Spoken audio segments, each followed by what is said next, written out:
20,000తో అంతమైందని ఎందుకు చెప్పిన అర్థమై ఉంటుంది. So now I became complete vestigian, total వెస్టీజియన్గా మారిపోయాను.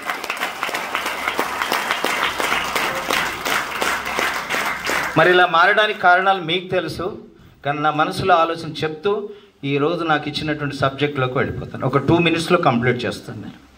ఓకేనా? నాకేంటంటే ఒక ప్రిన్సిపల్గా ఉన్నందుకు, 30 సంవత్సరాల పైబడి ప్రిన్సిపల్గా పనిచేసినందుకు ఎంతోమంది విద్యార్థులు మంచి మంచి స్థాయిల్లో, మంచి మంచి లెవెల్స్లో, మంచి మంచి ప్రొఫైల్స్లో ఇండియాలో కానీ విదేశాల్లో కానీ ఉన్నారు.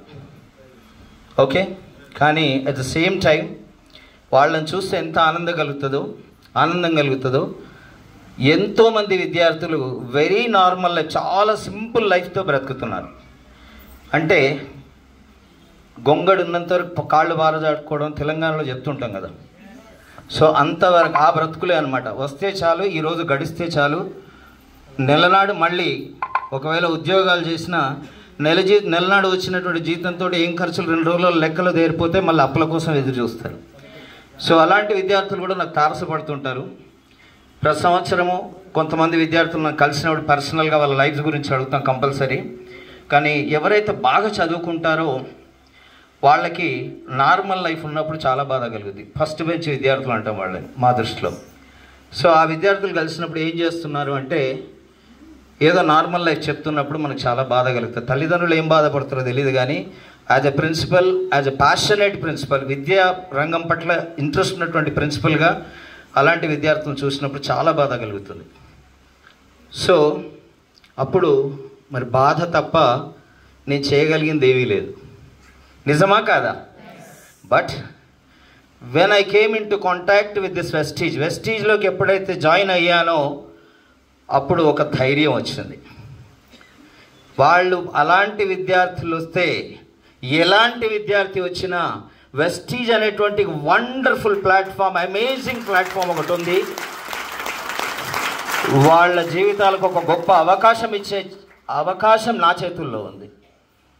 సో అందుకని ఈ వెస్టీజ్ నన్ను అట్రాక్ట్ చేసింది. ముఖ్యంగా నా భార్య పేరుతో పాటు వినడంతో మొట్టమొదటి నేను అట్రాక్ట్ అయ్యాను. అండ్ కనుక ప్రిన్సిపల్గా వెంకటనారాయణ సార్ గాని అందరికి తెలుసు, కానీ వెస్టీజ్కి వచ్చిన తర్వాత కౌన్సల్య వెంకటనారాయణ అన్నందుకు, అది కూడా వాళ్ళ అమ్మ వాళ్ళు పెట్టిన పేరు, నేను పెట్టుకున్న పేరు కాదు. సో ఆ పేరుతో ప్రాచుర్యం పొందుతున్నది చాలా ఆనందంగా ఉంది. మా భార్య కూడా మా మేడం కూడా చాలా ఆనందం పొందుతుంది. నెంబర్ 1, 3 విషయాలు మీ అందరికీ నచ్చేట్టు ఉండొచ్చు. నాకు నచ్చింది ఏంటంటే, మొట్టమొదటిది ఇందులోకి రావడానికి కారణం ఏంటంటే, ప్రతి ఇంట ప్రతి మనిషికి ఆరోగ్యం ఇవ్వచ్చు, ఆరోగ్యం నేను పొందొచ్చు, నా కుటుంబంలో పంచవచ్చు అనేటువంటి అద్భుతమైన అవకాశం నన్ను వెస్టీజ్కి పిలిచింది. రెండవది ఏంటంటే, కావలసినంత డబ్బు ఉంది ఇందులో. ఆ డబ్బు ఎలాగంటే ఒక ప్రవహించే జీవనదిలాగా, ప్రవహించే జీవనదిలో నీళ్లు నిరంతరంగా ఎలా ప్రవహిస్తుంటాయో ఇక్కడ డబ్బులు కూడా కావలసినప్పుడు కావలసిన రీతిలో తీసుకునే అవకాశం ఇక్కడ ఉంది మనకు. అది వెస్టీజ్ మనకిస్తుంది. అది నాకు బాగా నచ్చింది. మూడవ అంశం ఏంటంటే, ఏ విషయం తీసుకున్నా ఈ భూమి మీద మనిషి బ్రతుకున్నంత వరకు మాత్రమే వాళ్లకు సంపాదించే అవకాశం, ఆ బ్రతుకున్నప్పుడు చేస్తున్నప్పుడు మాత్రమే వచ్చే అవకాశం ఉంది. కానీ ఇక్కడ మనిషి చనిపోయిన తర్వాత కూడా ఇంకొక 2 తరాల పాటు మనము డబ్బును మన ద్వారా, మన వెస్టీజ్ ద్వారా అందించే అవకాశం ఉంది. అవునా కదా? సో ప్యాసివ్ ఇన్కమ్ అంటాం దాన్ని. This is the third opportunity which I felt very happy to join this Vestige. ఈ వెస్టీజ్లో జాయిన్ కావడానికి ప్రధానం ఈ 3 కారణాలు. కాబట్టి నేను వెస్టీజ్ కోసం ఏమైనా చేయడానికి సిద్ధమయ్యాను ఈరోజు. అయితే మిత్రులారా, ఇక్కడ మనందరికీ ఒక ఫీలింగ్ ఉంటుందన్నమాట. అంటే మనందరం కూడా బ్రాంజ్ డైరెక్టర్ అండ్ అబవ్ ఉన్నాం కాబట్టి